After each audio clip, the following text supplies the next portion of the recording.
Dust swirled in angry clouds across the parched streets of Goldfield, Nevada, as Ryder Hawk dismounted his horse with a grimace that had become as much a part of his face as the deep scar running along his jawline.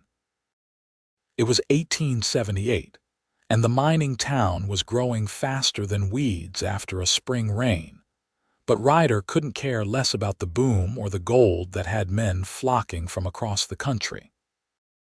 All that mattered was the cattle, the ranch, and keeping his promises to a father long buried beneath the hard desert soil. "Watch yourself, Midnight," Ryder muttered to his stallion as he tied the reins to the hitching post outside the general store. The horse nickered softly, the only creature on earth that seemed to tolerate Ryder's perpetual foul mood. He adjusted his hat against the merciless Nevada sun and strode toward the wooden storefront, spurs jingling with each determined step. Inside, the usual scents of coffee, tobacco, and leather greeted him. Old Man Parsons nodded from behind the counter, knowing better than to engage Ryder in small talk. The cowboy had earned his reputation as the most hardworking and hardest to approach rancher in the territory. "Just the usual supplies," Ryder said gruffly, dropping a list on the countertop. "And double the ammunition this time." Parsons raised his eyebrows. "Trouble with rustlers again. Lost 3 head last week." Ryder's voice was clipped, his eyes fixed on a point somewhere beyond the shopkeeper. "Won't happen again." As Parsons gathered the supplies, the door swung open, bringing with it a gust of wind and a woman Ryder had never seen before. She was tall and slender, with auburn hair pulled back in a loose bun, tendrils escaping to frame a face that showed both beauty and exhaustion in equal measure. Her dress, though of good quality, was dusty and travel-worn, and she carried a small valise that appeared to contain everything she owned in the world. "Excuse me," she said, her voice soft but steady. "I'm looking for work. I was told there might be positions available in town." Parsons looked sympathetic. "Not much for a lady such as yourself, miss." "Rebecca Blackett," she replied, straightening her shoulders. "And I'm not afraid of hard work, sir. I can cook, clean, so keep books, whatever is needed." Ryder found himself watching her, noting the determined set of her jaw and the flash of intelligence in her hazel eyes. There was something else there too, a wariness, a hint of someone running from something or someone. "Well, Miss Blackett," Parsons began awkwardly, "Goldfield ain't exactly the kind of place where I need a housekeeper." The words left Ryder's mouth before he could stop them, surprising himself as much as the others in the store. He hadn't employed a housekeeper in the 5 years since his father's death, preferring solitude to companionship of any kind. Rebecca turned toward him, studying him with those discerning eyes. "And you are, sir?" "Ryder Hawk. I own the Broken Arrow Ranch about 10 miles west of town." A flicker of hesitation crossed her face. "You live alone, Mr. Hawk?" "Me and 3 ranch hands who bunk in the outbuilding," he replied gruffly. "House has been empty except for me. Pay is fair. You'll have your own room with a lock on the door." He wasn't sure why he added that last part, but something in her expression told him it mattered. Rebecca considered this, clutching her valise a bit tighter. "When would you need me to start?" "Today," Ryder said. "Heading back as soon as my supplies are loaded." Parsons was watching the exchange with undisguised interest. "Hawk's a fair man, Miss Blackett. Tough as old leather but honest." She nodded slowly. "Very well, Mr. Hawk. I accept your offer." An hour later, they were riding away from Goldfield, Rebecca seated uncomfortably behind Ryder on Midnight. She had insisted she could ride, but Ryder hadn't a spare horse in town. The sun beat down on them mercilessly as they made their way across the rugged terrain toward the foothills where Ryder had carved his ranch from the unforgiving land. "Not much for conversation, are you, Mr. Hawk?" Rebecca finally said after nearly 30 minutes of silence. "Not much to say," he replied. Then, feeling inexplicably compelled to explain himself, he added, "Been on my own a long time. Not used to company." "I understand solitude," she said softly. Something in her voice made Ryder glance back at her, but her expression revealed nothing. The Broken Arrow Ranch came into view as they crested a small rise, a sprawling single-story ranch house with a broad porch, several outbuildings and corrals filled with prime cattle. It wasn't fancy, but it was solid, built to withstand both the harsh elements and the passage of time. "It's lovely," Rebecca said, genuine appreciation in her voice. Ryder grunted in response, though secretly pleased by her reaction. He'd worked himself to the bone to keep the place running after his father died, turning down offers to sell even when drought had nearly ruined them 3 years back. As they approached, 3 men appeared from the barn. Calvin, the oldest at 45 and Ryder's foreman, tipped his hat at the sight of Rebecca. The younger hands, James and Miguel, exchanged curious glances. "Boys, this is Miss Blackett," Ryder announced as he dismounted and helped Rebecca down. "She'll be keeping house from now on." Calvin raised his eyebrows but said only, "Welcome to Broken Arrow, madam." Rebecca nodded, suddenly appearing very small against the vastness of the ranch and the 4 men staring at her. "Thank you. I look forward to being of service." Ryder led her into the house, suddenly seeing it through her eyes, the layer of dust on everything, the sparse furnishings, the distinct lack of anything that might make a house a home. His father's old room had remained untouched since his death, and now Ryder gestured toward it awkwardly. "You can take this room. Hasn't been used in a while, but the bed's good." Rebecca stepped inside, setting her valise on a chair. "It's perfect, Mr. Hawk, thank you." "Kitchen stocked," he continued, oddly uncomfortable in his own home. "Dinner's usually at sundown. The men eat in the bunkhouse, but—" He trailed off, realizing he hadn't thought this through. Would she eat with him? Would they sit across from each other at the table his mother had lovingly polished each day until consumption had taken her when Ryder was just 12? "I'll have dinner ready for you by then," Rebecca said, saving him from his thoughts. "And perhaps you could tell me your preferences. What you enjoy eating," Ryder shrugged. "Food's fuel, don't much care what kind." A small smile curved her lips. "Then I'll have to try a variety and see what brings you back for seconds, won't I?" For a moment, something warm and unfamiliar stirred in Ryder's chest. He quickly suppressed it. "I'll be out with the herd if you need anything. Calvin's wife, Martha, lives about a mile down the road. She can help if there's something you can't find." Rebecca nodded, already removing her bonnet and rolling up her sleeves. "I'm sure I'll manage just fine, Mr. Hawk." That evening, Ryder returned to the ranch house to find it transformed. The dust was gone, the wooden floors gleamed, and the aroma of cooking food filled the air. Rebecca stood at the stove, her hair now in a neat braid down her back, wearing a simple blue dress with a white apron. "Hope you're hungry," she said without turning around. "I found a nice cut of beef and some vegetables that needed using." Ryder stood awkwardly in the doorway, feeling like a stranger in his own home. "Smells good," he managed. They ate in near silence, but the food was better than anything Ryder had tasted in years. Rebecca watched with quiet satisfaction as he took a second helping of potatoes and beef stew. "My mother's recipe," she explained when he glanced up to find her watching him. "She always said food should be simple but made with care." "She taught you well," Ryder said, surprising himself with the compliment. Rebecca's expression clouded briefly. "Yes, she did, before she died. Lost mine young too," Ryder offered, feeling an unexpected kinship.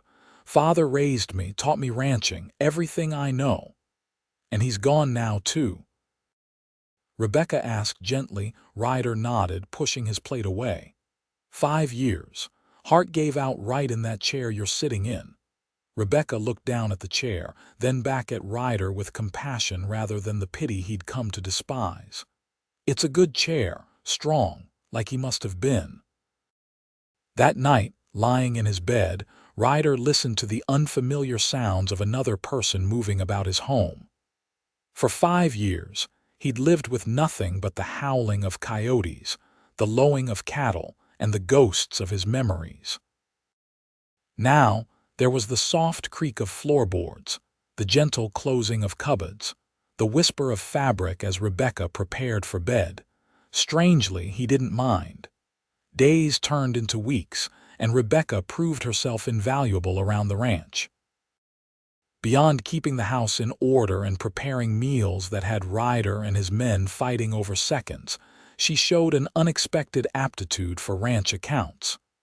One evening, Ryder found her at the desk in the main room, ledger open before her. "Hope you don't mind," she said, gesturing to the books. "I noticed some discrepancies in your cattle sales records." Ryder frowned, coming to stand behind her. Numbers had never been his strong suit, another thing his father had handled until his death. "What kind of discrepancies?" "You're being underpaid," she said simply, pointing to a column of figures. "Based on market prices, you should be getting at least 15% more per head than Winters is paying you." Ryder's frown deepened. Thomas Winters had been buying his cattle for years, ever since his father's time. "You sure about that?" Rebecca gave him a level look. "I worked as a bookkeeper in San Francisco for 3 years, Mr. Hawk. I'm very sure." The next time Winters came to negotiate prices, Ryder brought Rebecca to the meeting. The cattle buyer's patronizing smile faded quickly when she produced documentation of current market prices from 3 different territories, and calmly explained why the Broken Arrow would be raising its rates accordingly, or taking its business elsewhere. That night, with a new contract worth considerably more than previous years secured, Ryder sat on the porch watching the sunset. Rebecca joined him, offering a cup of coffee. "Thank you," he said, meaning more than just the coffee. She settled into the chair beside him. "Just doing my job." "No," Ryder said, turning to look at her directly. "You're doing more than I hired you for. The ranch is better with you here." He struggled with the words, unaccustomed to expressing gratitude or any emotion that might reveal vulnerability. Rebecca smiled, the orange glow of sunset illuminating her features. In that moment, Ryder noticed how the weeks of good food and rest had softened the shadows under her eyes, brought color to her cheeks. She was beautiful. He'd known that from the first moment he saw her, but now she seemed to glow with an inner light that captivated him. "I like it here," she said simply. "It feels safe." There was that word again. Safety. It hung between them, begging questions Ryder wasn't sure he had the right to ask. But as the weeks had passed, he'd grown increasingly curious about what had brought Rebecca Blackett to Goldfield, alone and clearly running from something.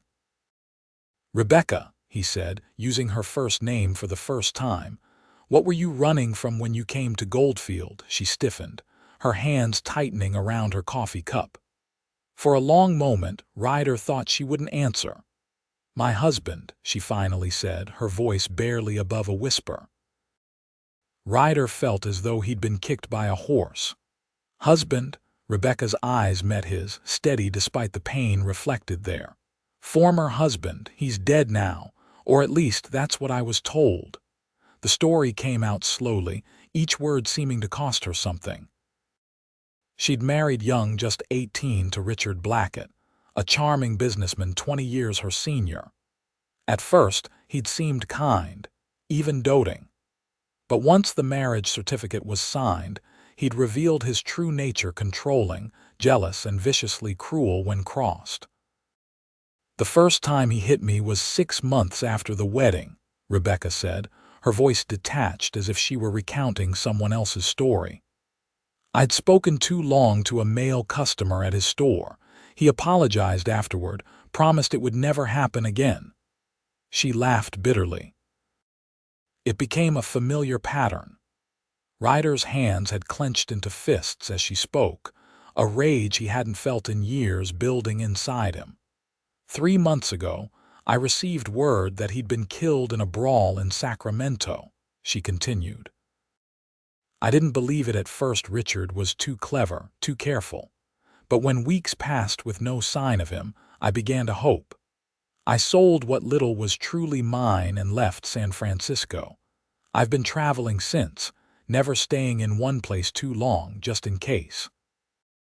"Just in case he's not dead," Ryder finished for her. Rebecca nodded, her eyes on the darkening horizon. "Just in case." Ryder was silent for a long moment, processing everything she'd told him. Finally, he said, "You're safe here, Rebecca. I give you my word." She turned to him, her expression softening. "I believe you, Ryder. That's why I've stayed." The use of his first name and the trust implied in her words stirred something in Ryder that he'd long thought dormant.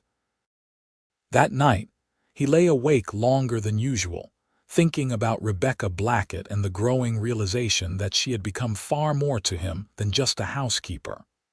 The autumn cattle drive was approaching, and the ranch was abuzz with preparations. Ryder would be gone for nearly 3 weeks, taking the herd to the railhead at Winnemucca with Calvin, James, Miguel, and 2 temporary hands they'd hired for the drive. The night before his departure, Rebecca prepared a special meal: roast beef, fresh bread, and an apple pie that had Ryder contemplating taking a second piece before he'd even finished his first. "To fortify you for the journey," she said, watching with satisfaction as he ate with more enthusiasm than he usually showed for anything. After dinner, they sat on the porch as had become their custom. The night was cool, promising the winter to come. Ryder found himself reluctant to leave, not just the comfort of his home but the woman who had somehow made it feel like one again. "I've asked Martha to check on you every few days," he said. "And I've told the sheriff in town to ride by when he can." Rebecca's lips curved into a small smile. "I'll be fine, Ryder. This isn't the first time I've been alone. It's different out here," he insisted. "Isolated." "I'm not afraid of isolation," she said. "Sometimes I think it's people I fear more." Ryder understood that all too well. After a moment of hesitation, he reached into his pocket and produced a small revolver. "It's loaded. Do you know how to use it?" Rebecca took the gun, her hand steady. "Yes, Richard kept firearms in the house. I made sure to learn when he wasn't around." Ryder nodded, impressed and saddened by her foresight. "Good. Keep it with you." The next morning, as Ryder prepared to leave with the herd, Rebecca stood in the yard watching the organized chaos of cattle and cowboys. When everything was ready, Ryder approached her, awkward in a way he hadn't been around her in weeks. "Well," he said, "should be back before the first snow." Rebecca nodded, her hair catching the early morning sunlight. "I'll keep everything in order until you return." Ryder hesitated, then said, "I've never much thanked you for all you've done around here." "You've given me a home, Ryder," she replied softly. "That's thanks enough." Impulsively, he reached out and took her hand in his. It was small but strong, the hands of a woman who wasn't afraid of hard work. "When I come back," he said, his voice rough with emotion he rarely allowed himself to show, "I'd like to talk about your future, here if you want one." Her eyes widened slightly, a blush coloring her cheeks. "I'd like that very much." The cattle drive was grueling, made worse by unexpected early storms that slowed their progress and frayed tempers. By the time they reached Winnemucca and completed the sale, Ryder was exhausted but satisfied with the price they'd secured. As they began the journey home, however, his thoughts increasingly turned to Rebecca, wondering if she was safe, if she was still there, if she'd meant what she said about wanting a future at Broken Arrow. 2 days out from the ranch, they encountered a traveler heading east who brought news that chilled Ryder to the bone. "Bad business in Goldfield," the man said as they shared coffee around a campfire. "Some fella came through looking for his wife, said she'd run off with his money. Had the law all stirred up for a day or two." Ryder's hand tightened around his coffee cup. "This man he give a name, Blackett, I think, Richard Blackett. Real smooth talker, but something off about his eyes if you ask me." Ryder was on his horse before dawn, leaving Calvin to bring the men and the remaining cattle home at their regular pace. He rode hard, changing horses at a way station and barely stopping to rest. All he could think about was Rebecca, alone at the ranch, with a man she feared, a man she believed dead, potentially hunting for her. The Broken Arrow came into view late on the second day, and Ryder's heart sank when he saw no smoke coming from the chimney. He approached cautiously, hand on his gun, every sense alert for danger. The house was empty but showed no signs of struggle. Rebecca's few belongings were still in her room. In the kitchen, he found a note on the table. "Ryder, Martha sent word that Richard has been asking after me in town. She's hiding me at her sister's place in the hills until you return. I'm safe." Rebecca, relief flooded through him, followed immediately by a fresh wave of concern. If Blackett was still in the area, he might eventually track Rebecca to Martha's sister's home. Ryder needed to find her first. He was saddling a fresh horse when he heard the approach of riders. Drawing his gun, he stepped into the shadow of the barn, only to relax when he recognized Martha's husband Edward on one horse, with Rebecca riding behind him.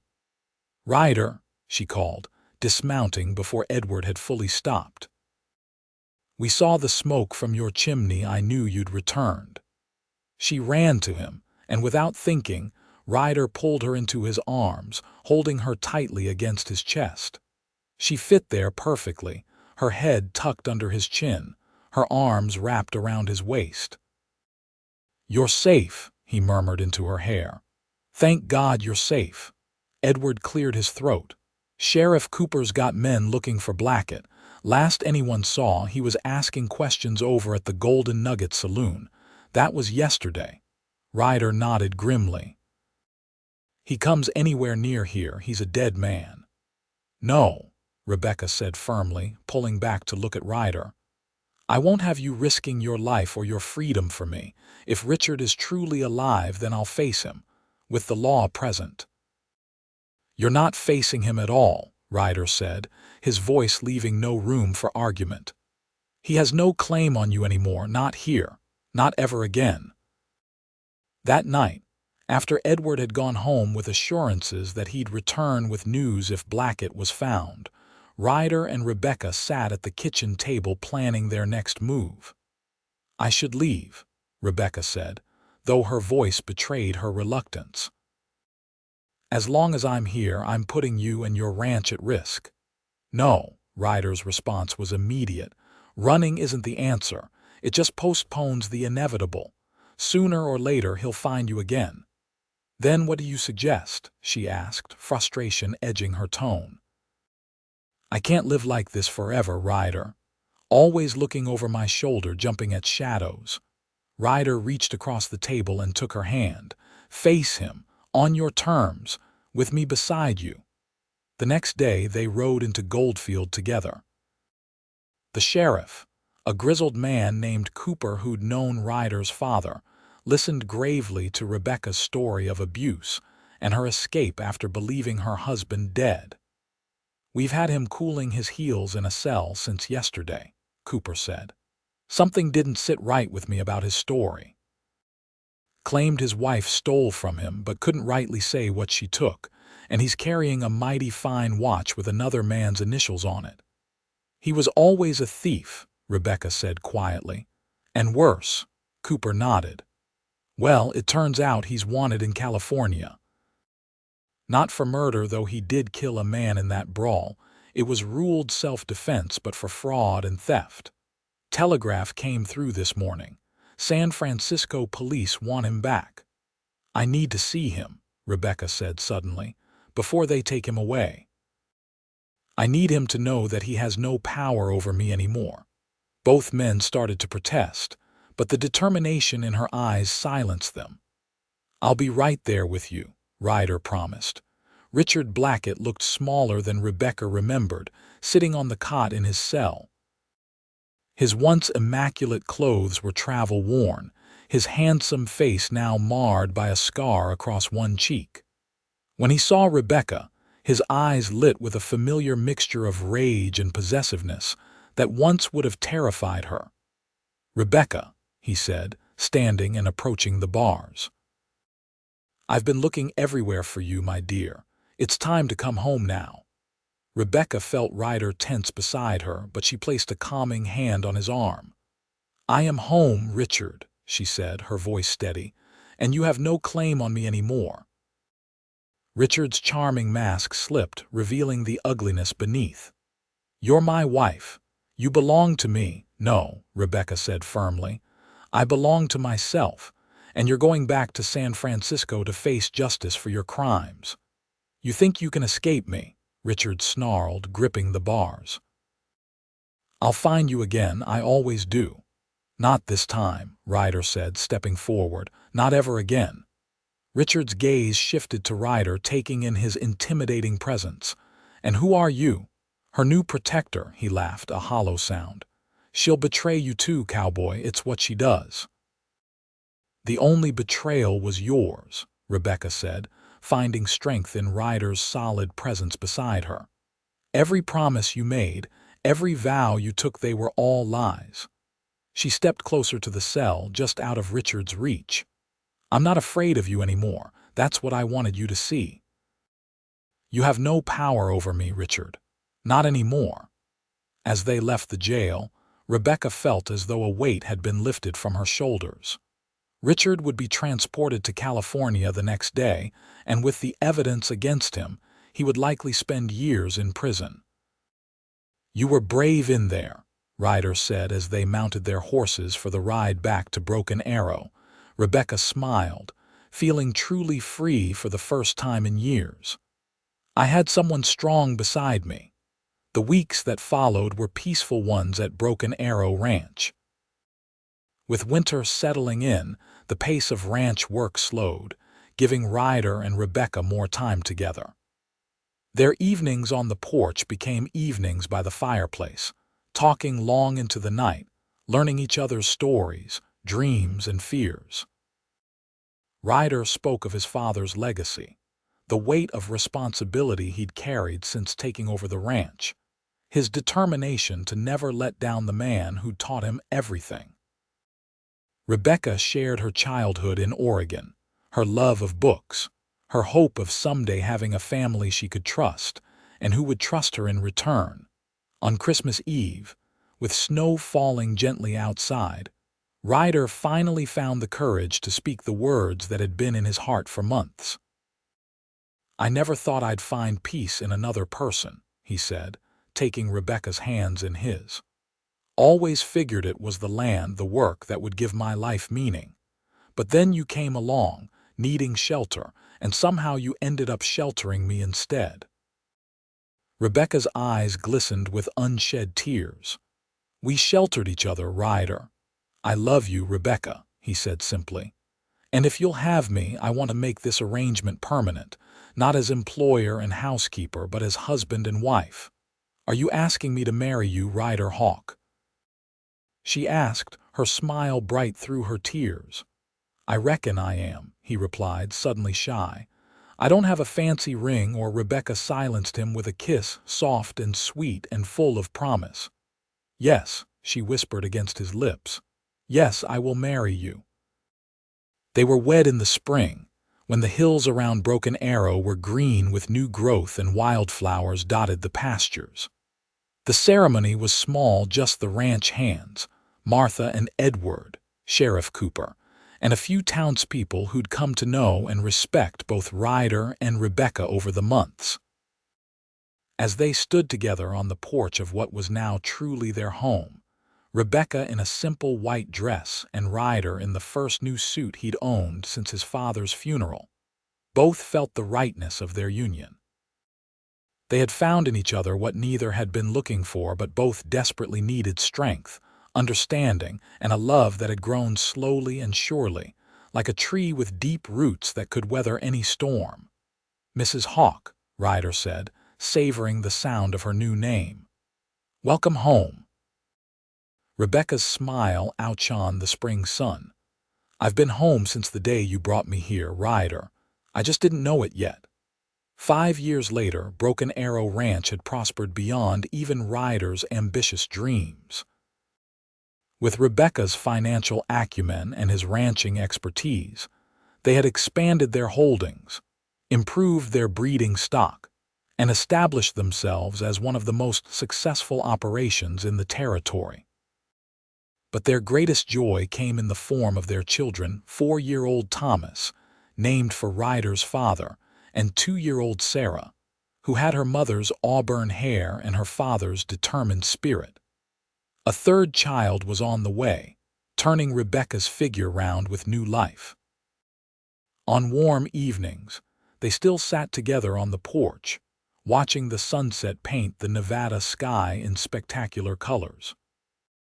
Their hands were often linked, a simple gesture that spoke of the bond between them, a bond forged in trust, strengthened by challenges overcome together, and sustained by a love that had transformed both their lives. "Did you ever think," Rebecca asked one such evening, "when you saw me walking into that general store, that we'd end up here?" Ryder looked at his wife, the mother of his children, the partner of his heart, and shook his head. "Never imagined being this lucky," he admitted. "I was a man who lived for work, nothing else. You taught me there was more to life." "And you," Rebecca said, leaning her head against his shoulder, "gave me shelter when I needed it most. Not just a roof, but a place to heal, to find my strength again." "We built this life together," Ryder said, his arm tightening around her shoulders. "And we'll keep building it every day." As the last light faded from the sky and the stars began to appear, the harsh cowboy who had once lived only for work held close the woman who had taught him peace, gratitude filling his heart for the day she had walked into his life, needing shelter and offering, without knowing it, salvation in return.